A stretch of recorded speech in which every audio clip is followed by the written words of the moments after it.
आज हम सारणिक के अंतर्गत प्रश्नावली 4.4 का तीसरा प्रश्न हल करेंगे।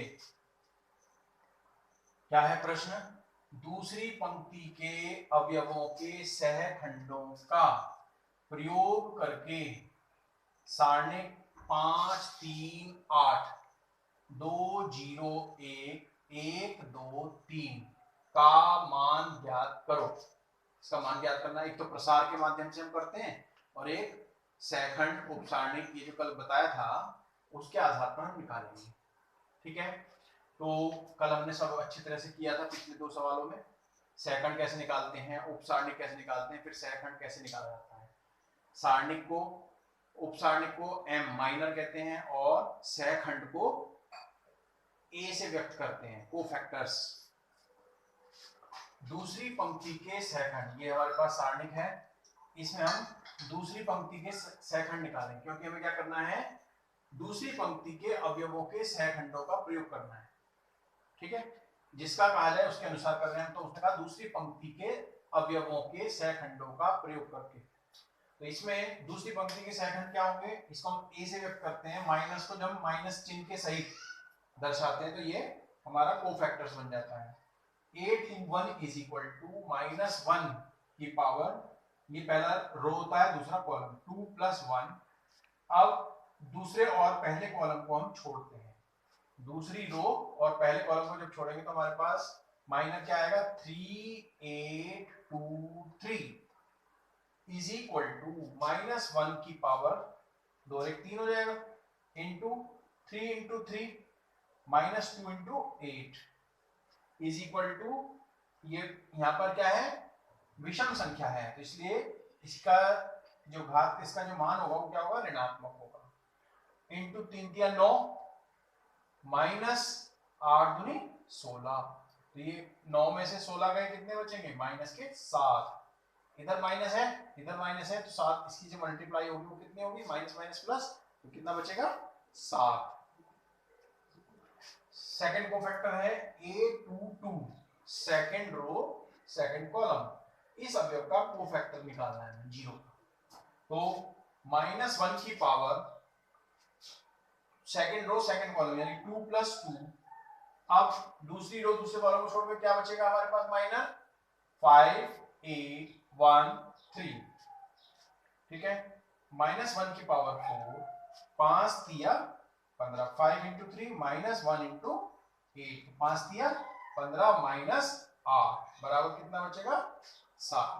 ठीक है, अब तीसरा 1 का कोफैक्टर निकालना है, A23, -1 की पावर 2 + 3 सेकंड रो और थर्ड कॉलम को छोड़ेंगे तो हमारे पास 5 3 1 2 5 3 1 2, -1 की पावर कितना आ गया यहाँ पर, 5, 5 गुणा 2 -1 गुणा 3 कितना हो जाएगा, 5 दूनी 10 -3 बराबर -7।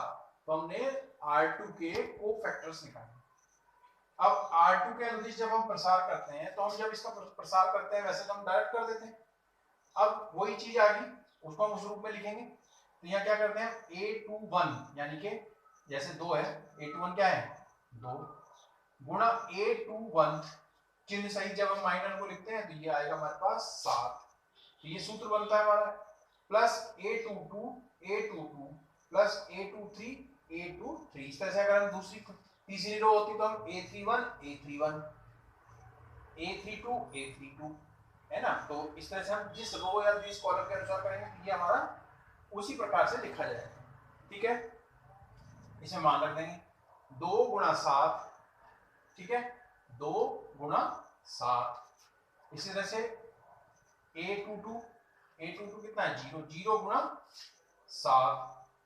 ठीक है, A23 कितना है, 1 इंटू माइनस के 7, 14, ये तो 0, ये 7 दूनी 14 माइनस ये 0 हो गया, 7 गुणा 0 0 और माइनस के 7, तो बराबर कितना आ गया, 7। ये हमारा क्वेश्चन नंबर 4, तीसरे स्तंभ के अवयवों के सहखंडों का प्रयोग करके सारणिक एक एक्स वाई जेड एक वाई जेड एक्स एक जेड एक्स वाई का मान ज्ञात करो। जैसे हमने क्वेश्चन नंबर 3 करा था उसमें दूसरी पंक्ति के अनुदिश था, इसमें है तीसरे स्तंभ के अनुदिश। जैसा कि मैंने कहा था किसी भी स्तंभ और किसी भी पंक्ति के अनुदिश हम इसका प्रसार कर सकते हैं कोफैक्टर्स के रूप में। तो तीसरे स्तंभ के सहखंड, तीसरा स्तंभ हमारा ये कोखंड सहखंड क्या है, जैसे कि हमने सीखा A13 बराबर -1 1 3 पहली रो तीसरा कॉलम। इसको छोड़ेंगे तो क्या बचा हमारे पास minus AY1 Z is equal to 3 और 1 4 जो कि सम संख्या है, इसलिए यहाँ पर चिन्ह क्या हो जाएगा प्लस, और 1 into Z minus 1 into Y is equal to Z plus Y.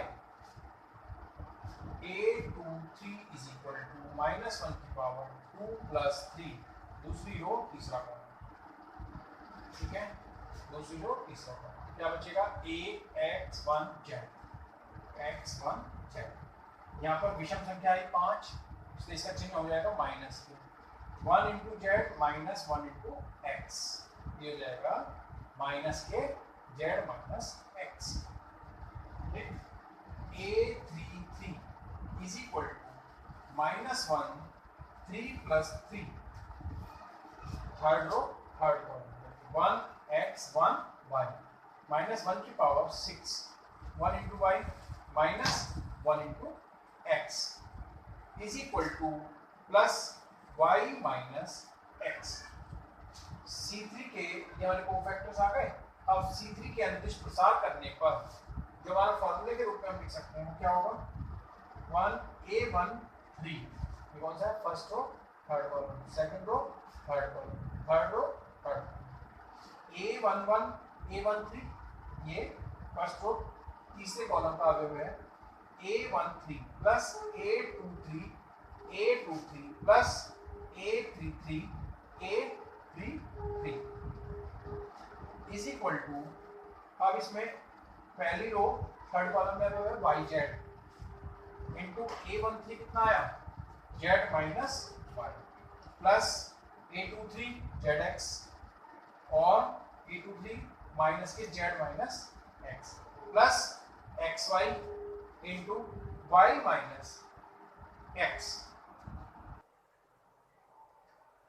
Is equal to Y Z square minus Y square Z minus Z square X plus Z X square plus x Y square minus x square Y is equal to, अब इसमें क्या करा हमने minus Y square Z plus Y Z square, इसको पहले लिख दिया और इसको बाद में लिख दिया, plus x Y square minus x z square, इसको ऐसे लिख दिया, प्लस बाकी जो शेष बचा minus x square y plus x square Z plus x square z. इसमें से हम देख रहे हैं वाई जेड कॉमन लिया माइनस के, यहाँ बचा y minus Z plus x common लिया y square minus Z square minus x square minus x square common लिया तो यहाँ बचा y minus Z minus Y minus Z plus X, एक बार जोड़ेंगे एक बार घटाएंगे तो Y plus Z Y minus Z minus x square Y minus Z. अब इसमें हम देख रहे हैं कि वाई माइनस जेड यहाँ भी है, इस वाले पद में भी है और इसमें भी है, हमने कॉमन ले लिया तो यह आ जाएगा minus Y Z plus x Y plus Z minus x square. इसमें से भी वाई माइनस जेड ये कॉमन है, अंदर सॉल्व करेंगे कितना आएगा minus Y Z plus x Y plus X Z minus x square is equal to Y minus Z into X Z, इसको पहले लिखा minus Y Z minus x square plus x Y, ठीक है। अब इसमें वाई माइनस जेड ये आ जाएगा Z into, यहाँ से जेड कॉमन लिया X minus Y minus X और ये कितना आ जाएगा x कॉमन लिया यहाँ आएगा x minus Y, x minus Y इसमें भी है और इसमें भी है।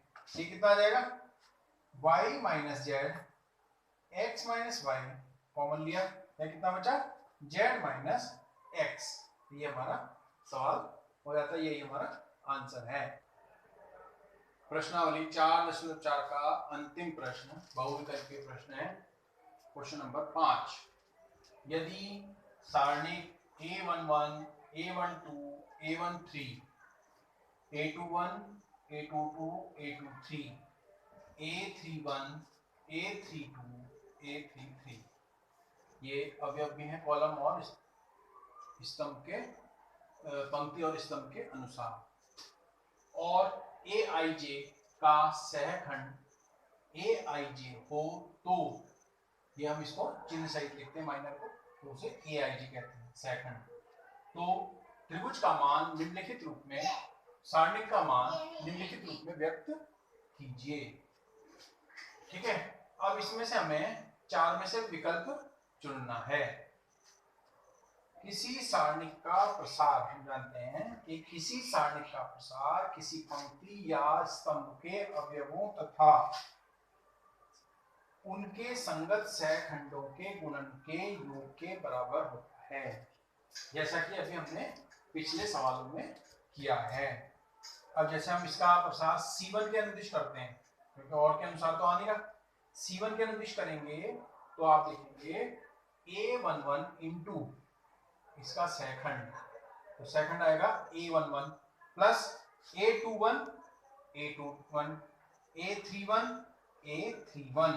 तो आप देख रहे हैं इन चारों में से विकल्प डी सही है, ये हमारा आंसर है। वाली 4.4 पूर्ण होती है। अभ्यास करेंगे।